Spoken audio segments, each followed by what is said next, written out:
భూకంపానికి చిగురుటాకులా వణికిన Japan నుంచి ఆ విషాద తీవ్రత ఏ స్థాయిలోందో ఒక్కరోజు తర్వాత ప్రపంచానికి తెలిసింది.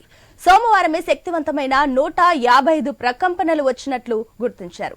రిక్టర్ స్కేల్పై వీటి తీవ్రత 3 నుంచి 7 పాయింట్ల మధ్యలో నమోదైంది. మంగళవారం కూడా 6 సార్లు భూమి కంపించింది. మృతుల సంఖ్య వేగంగా పెరుగుతుంది. ప్రాణాలు కోల్పోయిన వారి సంఖ్య 24కు చేరినట్లు స్థానిక మీడియా కథనం.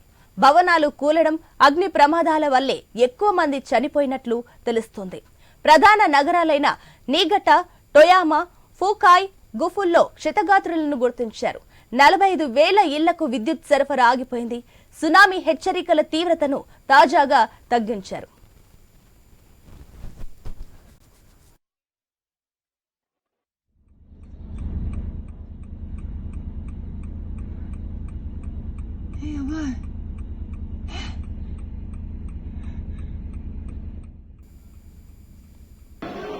పర్యాటక ప్రదేశమైన వాజిమాలో అసైచి అనే వీధిలో భూకంపంతో భారీ అగ్ని ప్రమాదం జరిగింది.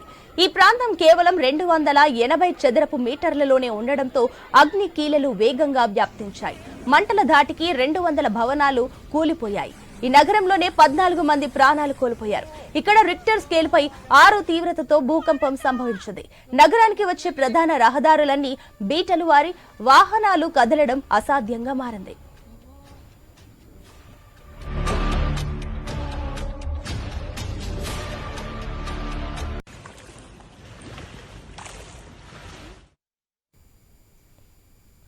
సూజు ప్రాంతంలో 50కి పైగా భవనాలు కూలిపోయాయి. వీటిలో ఒక ప్రార్థన మందిరం కూడా ఉంది.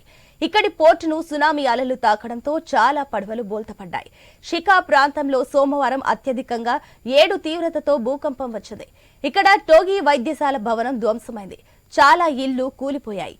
హిమి ప్రాంతంలో అత్యధికంగా కర్రలతో నిర్మించిన ఇళ్లు ఉంటాయి. తాజాగా వచ్చిన భూకంపంతో ఇవి చాలా వరకు దెబ్బతిన్నాయి.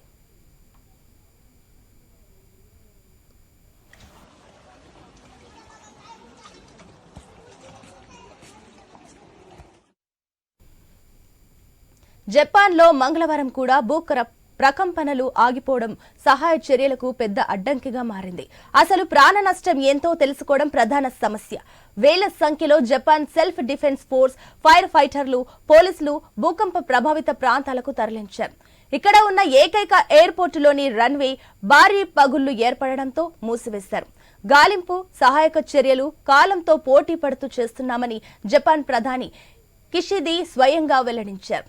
ముఖ్యంగా భూకంప ప్రభావిత నోటో ద్వీపక కల్పానికి సహాయక బృందాలు చేరడం ప్రధాన సమస్యగా మారిందని ఆయన వెల్లడించారు.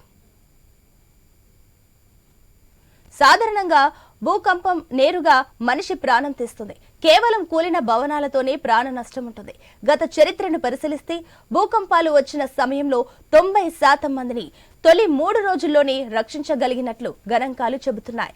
సహాయక బృందాలు వేగంగా చేరుకోనున్నాయి. పరికరాలు ఎంత తొందరగా అందుబాటులోకి వచ్చాయనేది కీలకం. భూకంపం వచ్చిన తొలి 24 గంటల్లో స్థానికులు చేతులు చిన్న పరికరాలతో పాటుగా చేపట్టే సహాయక కార్యక్రమాలు అత్యంత కీలకం. మరోవైపు అర్ధాంతరంగా నిలిపివేసిన 4 బుల్లెట్ రైల్స్ కూడా జపాన్ పునరుద్ధరించింది. వీటి కారణంగా దాదాపు 1400 మంది చిక్కుకుపోయారు. ఈ రైళ్ల టొయామా స్టేషన్, కంజావా స్టేషన్ల మధ్య చిక్కుకున్నాయి.